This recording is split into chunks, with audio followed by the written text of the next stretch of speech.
Welcome back. I'm Diane Macedo. We have breaking news. The grand jury investigating former President Trump's role in the hush money payment to porn star Stormy Daniels is not convening today. They were scheduled to meet to weigh potential charges against the former president, but sources tell ABC News that won't happen now until at least tomorrow. Senior investigative reporter Aaron Katersky joins me live from the courthouse in Manhattan, along with attorney Jeffrey Robbins, with more on this. Aaron, what's the latest?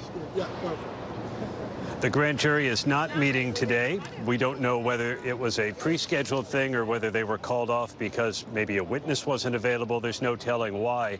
But it means that any potential indictment of former President Trump will now come Thursday at the earliest. But it's also possible, again, Diane, that there are additional witnesses the grand jury wants to hear from.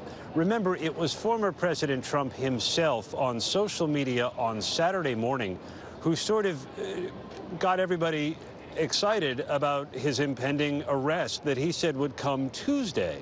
And that did not materialize. And now we know that the grand jury has been meeting, well, since January, hearing from more than a half dozen witnesses over the course of the last several months about hush money paid to Stormy Daniels and whether that's a predicate for a potential criminal charge, which now the earliest it could come in the form of a true bill would be tomorrow.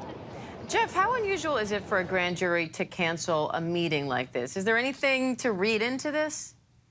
Well, hey, Diane, there could be so many different explanations for this, as Aaron suggested. It could be the schedule of some of the grand jurors. It could be the decision to respond in some way to the testimony earlier this week of Team Trump lawyer, Mr. Costello. It could be coordinating security arrangements with the court or with New York City, or even arrangements with the Trump team. So there's no way of telling. It could also be, as long as we're speculating, that the DA is still kind of thinking about additional hooks for this kind of misdemeanor felony combination.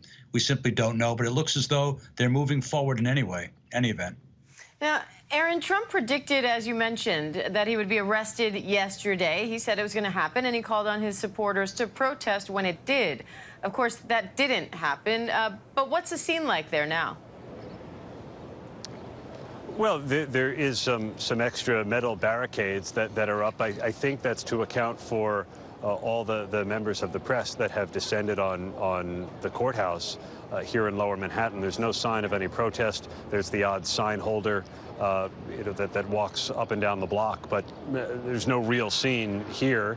And now with the grand jury out of session, there's no possibility that an indictment could be returned today.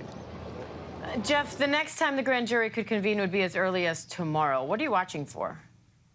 Well, theoretically, at least, if they do vote on an indictment, it will be secret for the moment. But as we've seen before, there has been a practice here, particularly on the part of Team Trump, of releasing or leaking information that they get. So my guess is that we're going to know one way or the other what comes out of tomorrow's session. And if we do learn about it, it's likely that it'll come, if passed as prologue, from Mr. Trump himself.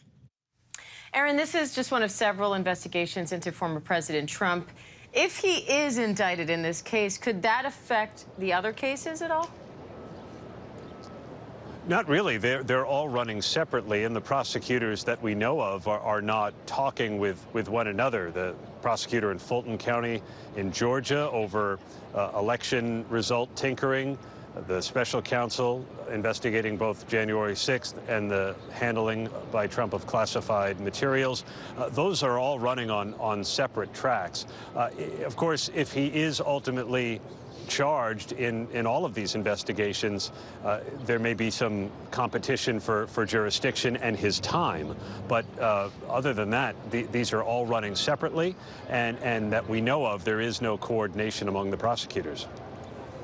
Jeff, depending on the outcome here, where does this case go from here? Well, you would expect, if there is an indictment, that within a matter of days, former president will be required to surrender. And at that time, upon arraignment, there'll be a schedule set for the case to proceed.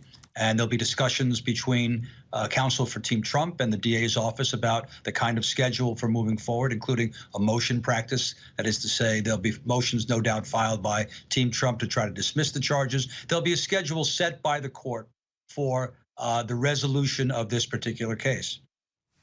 All right. Aaron Katursky, Jeff Roppins, thank you. Hi, everyone. George Stephanopoulos here. Thanks for checking out the ABC News YouTube channel. If you'd like to get more videos, show highlights, and watch live event coverage, click on the right over here to subscribe to our channel. And don't forget to download the ABC News app for breaking news alerts. Thanks for watching.